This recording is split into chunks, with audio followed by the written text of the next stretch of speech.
बिस्मिल्लाहिर्रहमानिर्रहीम। अस्सलाम वालेकुम। आज मैं आप सबके लिए लाई हूँ चिकन बोनलेस कढ़ाई, जो कि बनाने में बहुत इजी और आई होप आपको पसंद आएगी। तो चलिए बनाना स्टार्ट करते हैं। चिकन कढ़ाई के इंग्रेडिएंट्स में मैंने ले लिया था 1 kg चिकन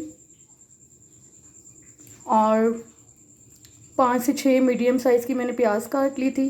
मसालों में मैंने ले लिया था 1 टीस्पून सॉल्ट यानी नमक, काली मिर्च का पाउडर, लाल मिर्च का पाउडर 2.5 चम्मच, हल्दी मैंने 1/2 चम्मच ले लिया था और टमाटर मैंने 1/2 kg ले लिए थे, रेड वाले बड़े वाले, और इसे मैंने बारीक काट लिया था। तो चलिए रेसिपी की तरफ चलते हैं। तो ये देखें, ऑयल मैंने पहले से पतीली में गरम कर लिया था। अब हम इसमें प्याज डाल देंगे।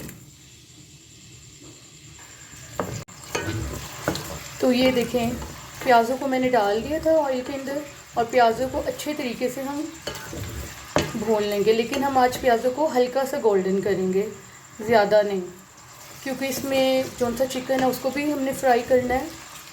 और लहसुन अदरक का पाउडर हम इसमें डाल लेंगे, फिर उसके बाद इसमें चिकन ऐड कर देंगे और चिकन को हम इसमें फ्राई करेंगे हल्का सा, जब तक चिकन गोल्डन ना हो जाए।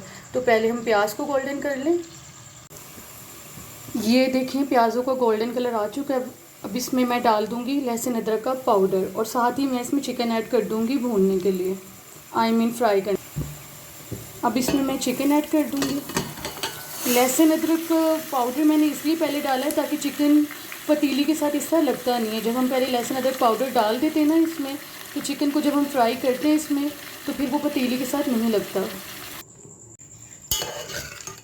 ये देखें, मेरा चिकन बिल्कुल भी पतीली के साथ नहीं लग रहा और इसे अभी मैं और थोड़ी देर भूनूंगी। चिकन को फ्राई करूंगी इसमें ऑयल में।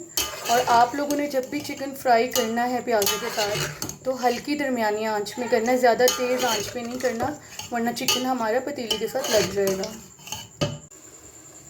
तो ये देखें, चिकन हमारा फ्राई हो चुका था और मैंने इसे पतीली से निकाल लिया था। दूसरी तरफ मैंने जो चिकन पतीली में से निकाला था, तो उसके बाद प्याज रह गए थे पतीली में जो ब्राउन थे, उसमें अब हम टमाटर ऐड कर देंगे 1/2 kg, क्योंकि हम कढ़ाई बना रहे हैं तो टमाटर ज़्यादा डालेंगे। मैंने 1 kg चिकन बोनलेस लिया था और 1/2 kg मैंने टमाटर ले लिए थे बड़े वाले रेड, वो इसमें मैंने डाले हैं जो अभी। अब मैं टमाटर डालने के बाद इसमें मसाले ऐड कर दूंगी। वैसे तो मैंने पहले बता दिया था, एक बार और बता देती हूँ। लाल मिर्च का पाउडर मैंने ले लिया था 2 से 2.5 चम्मच, आप जितना चाहें अपने हिसाब से ले सकते हैं।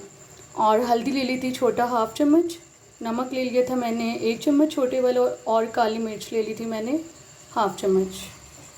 हम सारे मसाले इसमें डाल देंगे। तो मसाले डालने के बाद मैं मसाले को अच्छे तरीके से भून लूँगी कढ़ाई पे। इसको हम अच्छे तरीके से भूनेंगे जब तक कि टमाटर और सारा मसाला मेल्ट नहीं हो जाता है। तो ये देखें, मसाला हमारा अच्छे तरीके से भून चुका है और ये देखें मसाले ने ऑयल भी छोड़ दी, तो इसका मतलब है मसाला अच्छे तरीके से भून चुका है। अब मैं इसमें चिकन ऐड कर दूंगी।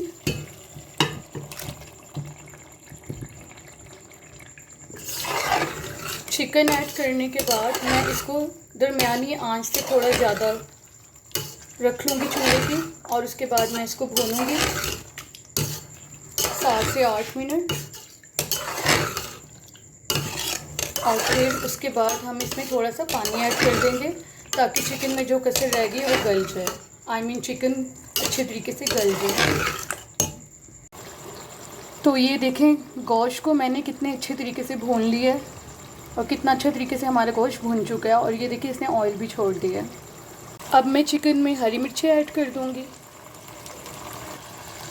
और हरी मिर्चें ऐड करने के बाद इसे 1 मिनट और भूनूंगी और फिर मैं इसमें थोड़ा सा पानी ऐड कर दूंगी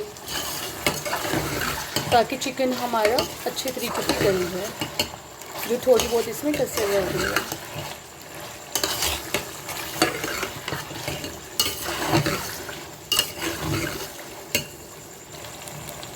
तो ये देखें, चिकन को मैंने भून लिया था 1 मिनट के लिए।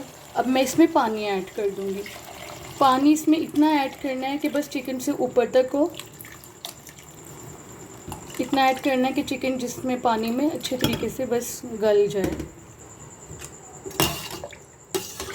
तो ये देखिए पानी मैंने इसमें इतना डाला है कि बस इसमें चिकन गल जाएगा इतने पानी में हमारे, और अब हम इसको दम पे रख देंगे। तो ये देखें मैंने कढ़ाई को दम से उतार लिया था, और ये देखें माशाल्लाह कढ़ाई कितनी अच्छी बनी है। और इसमें मैंने गार्निशिंग के लिए लंबी लंबी अदरक काट के डाल दी थी, धनिया इसमें ऐड कर दिया था, और हरी मिर्चें इसमें काट के बारीक डाल दी थी। लेकिन मैंने कढ़ाई उतारने से पहले मैंने पतीली में जब कढ़ाई थी मेरी उतारने से पहले मैंने उसमें गरम मसाला पाउडर ऐड किया था। तो आप लोग भी ऐड कर लीजिएगा। और अगर मेरी रेसिपी अच्छी लगी है तो लाइक शेयर कमेंट ज़रूर कीजिएगा। Thank you. अल्लाह हाफिज़।